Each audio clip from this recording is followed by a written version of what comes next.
Selanjutnya terdapat ciri-ciri teks hikayat. Teks hikayat ini biasanya berbahasa Melayu klasik, kaku, dan mengandung diksi-diksi tertentu. Yang kedua, biasanya berisi cerita tentang raja, pahlawan, atau tokoh sakti seperti yang sudah Ibu jelaskan sebelumnya. Yang ketiga, biasanya teks hikayat berstruktur pertama ada pengenalan, konflik, klimaks, dan penyelesaian.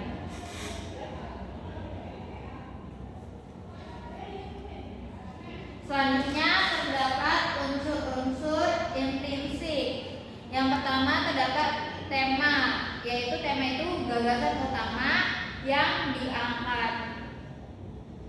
Biasanya tuh tema di hikayat bertema tentang kayak kerajaan atau sebuah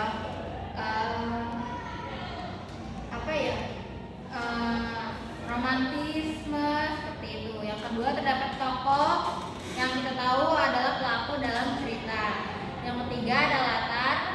Ada yang tahu latar apa saja? Latar ada tempat, ada waktu. Betul sekali, Sekti. Latar itu ada tempat, waktu, kejadian, suasana. Nah, yang keempat itu ada alur, yaitu rangkaian peristiwa. Yang kelima terdapat sudut pandang, yaitu cara pengarang menyajikan cerita. Yang keenam itu ada amanat, yaitu pesan yang ingin disampaikan oleh pengarang kepada pembaca. Nah, selanjutnya terdapat unsur ekstrinsik dari teks hikayat. Yang pertama ada latar belakang pengarang. Nah, latar belakang pengarang ini biasanya berisi tentang pengaruh budaya, sosial, dan sejarah dari pengarang tersebut. Yang kedua terdapat nilai-nilai. Yang ini ada nilai moral, agama, sosial yang terkandung. Yang ketiga ada konteks sosial, yaitu kondisi masyarakat saat karya itu dihasilkan. Selanjutnya terdapat jenis-jenis dari teks hikayat. Yang pertama ada berdasarkan isi.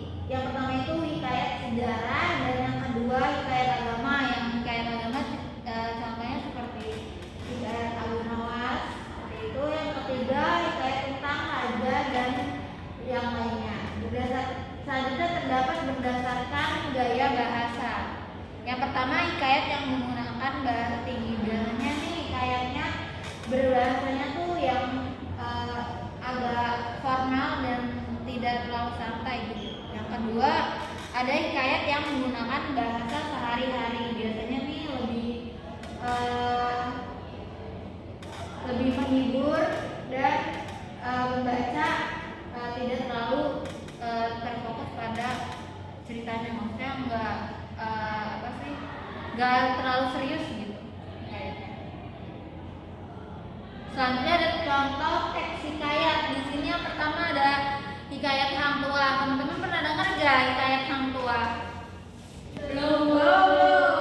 Nah, hikayat Hang Tua ini menceritakan tentang seorang laksamana Melayu yang sangat setia kepada raja dan negaranya. Nah, Hang Tua ini dikenal karena keberanian, kecerdasan, dan keahlian bela dirinya. Kisahnya banyak mengandung nilai-nilai luhur seperti kesetiaan, keberanian, dan keadilan.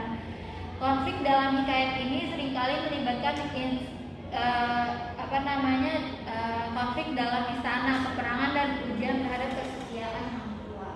Nah, seperti yang tadi sudah dijelaskan itu biasanya hikayat mengandung nilai-nilai luhur, nilai moral gitu. Dalam hikayat Hang Tua ini terdapat nilai moral tersebut. Yang kedua contohnya ada hikayat Abu Nawas. Nah, hikayat Abu Nawas ini menceritakan seorang tokoh yang terkenal dengan kecerdikannya.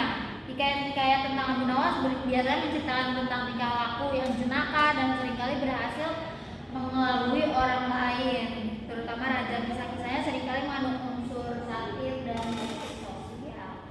Nah, yang ketiga terdapat contoh hikayat Putri Gunung Ledang. Ini menceritakan tentang seorang putri cantik yang tinggal di puncak gunung Ledang. Seorang raja kemudian seorang raja jatuh cinta kepadanya dan berusaha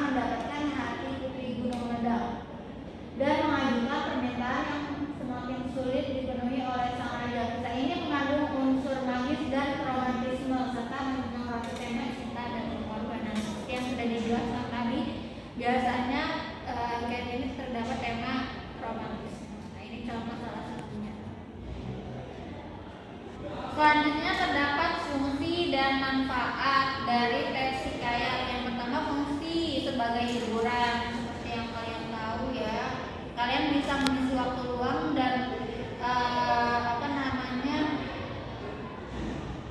membaca cerita yang santai gitu.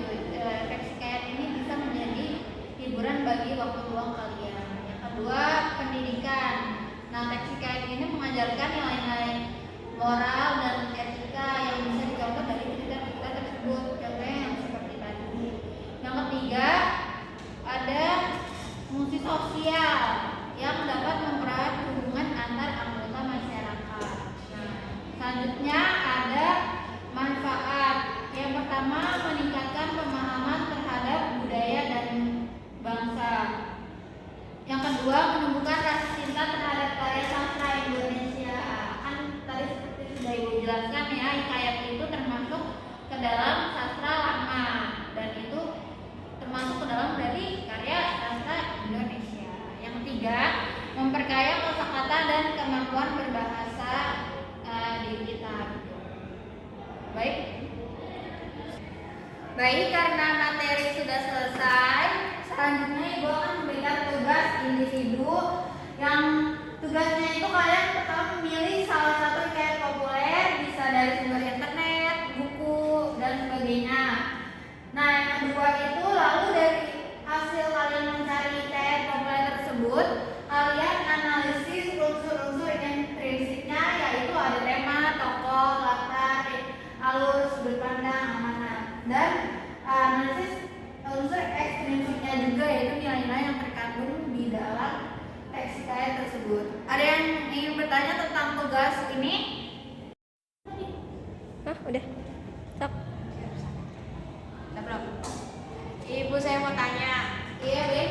Itu tugasnya di print atau ditulis tangan ya?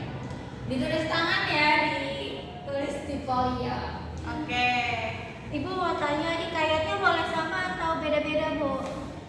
Kalau bisa berbeda ya, berbeda lebih. Ibu mau nanya, untuk teks hikayatnya itu minimal tuh berapa paragraf gitu ya, Bu? Karena kan kalau cari di sumber internet tadi aku lihat ada yang panjang, ada yang pendek. Kalau bisa kalian cari yang lebih panjang biar lebih biar lebih lengkap. Ada yang ingin bertanya lagi?